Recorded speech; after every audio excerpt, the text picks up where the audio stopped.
Halo semuanya, selamat datang di pembahasan kita kali ini. Hari ini, kita bakal membedah sesuatu yang jujur aja, bener-bener luar biasa. Kita nggak cuma sekedar membaca teks kuno, tapi kita bakal melihat salah satu metafora paling hidup, paling kuat, dan penuh energi yang pernah ada. Siap-siap ya, karena apa yang kita bahas ini bukan cuma sekedar sejarah masa lalu. Ini ibarat cermin yang bakal langsung menembus ke inti cara kita memandang dan menjalani hidup sehari-hari. Coba deh resapi sumpah yang bikin merinding ini. Demi kuda perang yang berlari kencang dengan terengah-engah. Demi kuda yang memercikan api. Demi kuda yang menyerang di pagi hari lalu menerbangkan debu dan masuk ke tengah kumpulan musuh. Ritme dari ayat-ayat pembuka ini tuh kerasa cepet banget, bergemuruh. Bener-bener seperti kita lagi melihat langsung laju kuda perang yang sedang membelah medan pertempuran tanpa rasa takut sedikit pun. Nah, mari kita selami maknanya. Kata Al-Adiyat ini kalau diterjemahkan secara harfiah memang artinya kuda yang berlari sangat kencang. Tapi disinilah kejutan terbesarnya.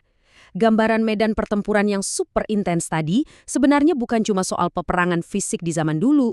Sama sekali bukan. Ini adalah metafora yang sangat dalam buat diri kita sendiri. Kuda perang ini melambangkan kendaraan jiwa kita. Ya, tubuh fisik jasmani Anda ini. Tentang bagaimana Anda mengendalikannya dan bagaimana Anda memacunya untuk menghadapi semua aktivitas di dunia ini. Masuk ke bagian pertama, mari kita bahas tentang kuda perang sebagai kendaraan jiwa.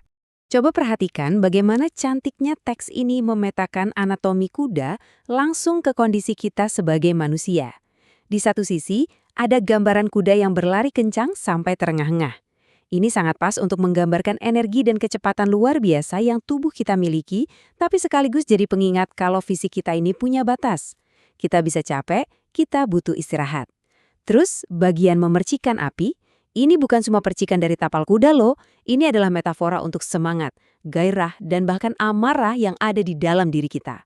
Semacam energi menyala-nyala yang pastinya harus kita kelola dengan ekstra hati-hati. Lanjut ke bagian kedua, tentang potensi dan keterbatasan tubuh. Jadi, bagaimana sih kendaraan jiwa ini beroperasi di dunia nyata? Ayat-ayat tadi ngasih panduan yang benar-benar praktis. Pertama, menyerang di pagi hari. Kenapa pagi? Karena ini waktu di mana energi Anda lagi di puncak-puncaknya, waktu paling optimal untuk produktif. Kedua, menerbangkan debu. Gini, saat kita bergerak aktif dan bekerja keras, pasti ada debu atau kotoran duniawi yang menempel. Itu realitas. Kita nggak bisa hidup di dunia ini dan berharap selalu bersih 100%. Yang penting, jangan biarkan debu itu menebal. Dan yang ketiga, masuk ke kumpulan musuh. Artinya, tubuh kita harus siap dan berani terjun ke tengah-tengah masyarakat untuk menghadapi berbagai tantangan dan ujian hidup. Dari sini kelihatan jelas ada dua persimpangan jalan yang bisa Anda pilih. Di satu sisi ada penggunaan baik yang terkendali.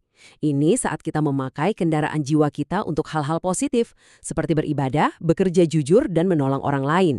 Tapi di sisi sebaliknya ada penggunaan buruk yang liar.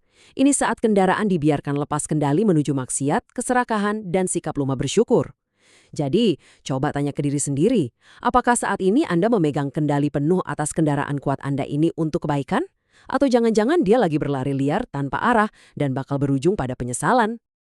Bagian ketiga ini membawa kita ke sebuah realitas yang pahit. Ironi, manusia sangat ingkar. Sungguh, manusia itu sangat ingkar kepada Tuhannya. Mari kita benar-benar merenungkan ayat ke-6 ini. Ironinya sungguh tragis. Bayangkan, kita sudah dianugerahi kendaraan yang super canggih, tubuh yang kuat, pikiran yang cerdas, energi yang berlimpah. Tapi, nyatanya, betapa seringnya manusia justru menggunakan kendaraan yang menakjubkan ini untuk putar balik dan mengingkari Sang Pencipta yang sudah memberikannya. Dan seolah belum cukup, ayat ke-7 memberikan kita pukulan telak. Dan sesungguhnya dia menyaksikan sendiri keingkarannya. Anda lihat, sejujurnya, jauh di lubuk hati kita yang paling dalam, kita selalu tahu. Hati nurani nggak pernah bisa dibohongi. Kesadaran kita dan kendaraan jiwa kita ini tidak terpisahkan. Kita sadar sepenuhnya ketika kita memakai tubuh ini untuk tujuan yang salah. Kita sendiri yang menjadi saksi mata atas kesalahan yang kita perbuat. Lalu, apa sih yang biasanya membuat kita sampai sebegitunya ingkar? Masuk ke bagian keempat, cinta harta yang berlebihan. Kenapa hal ini berbahaya banget? Kalau kita menjadikan harta sebagai tujuan utama, itu artinya kita sedang memacu kendaraan jiwa kita habis-habisan, menguras semua energi, kecepatan, dan semangat kita hanya untuk menumpuk kekayaan.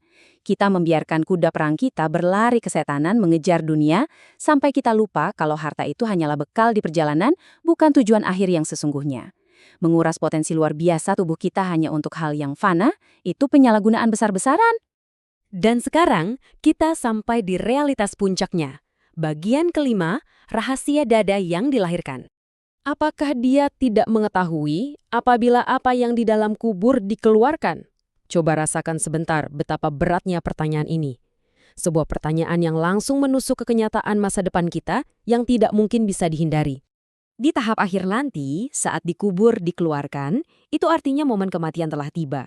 Kendaraan fisik kita yang tadinya gagah dan kuat pada akhirnya bakal dibongkar dan hancur. Lalu, di dada dilahirkan. Maksudnya, semua rahasia hati, niat yang selama ini disimpan kerapat-kerapat, pikiran-pikiran gelap kita, semuanya akan dibuka lebar-lebar. Kenapa? Karena Tuhan Maha Teliti. Tidak ada satupun niat jahat sekecil debu, kesombongan, atau keserakahan yang bisa luput dari pengawasannya. Semuanya bakal dipampang sejelas-jelasnya. Kalau kita sudah tahu akhir ceritanya bakal seperti itu, apa yang harus kita lakukan sekarang? Ini bagian keenam, kendalikan kendaraan jiwa Anda. Mari kita tarik langkah-langkah praktis dari pembahasan ini yang bisa langsung Anda terapkan sehari-hari. 1. Gunakan energi Anda di pagi hari. Jadilah sangat produktif saat fisik masih segar. 2. Arahkan api atau gairah dalam diri Anda untuk kebaikan dan ibadah.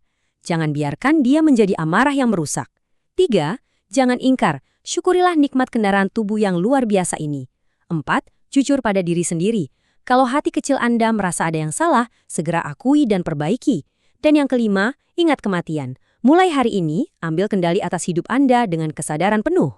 Sebagai penutup, saya ingin meninggalkan satu pertanyaan buat bahan renungan kita bersama. Kendaraan jiwa yang Anda pakai dan banggakan hari ini, suatu saat nanti pasti akan dibongkar.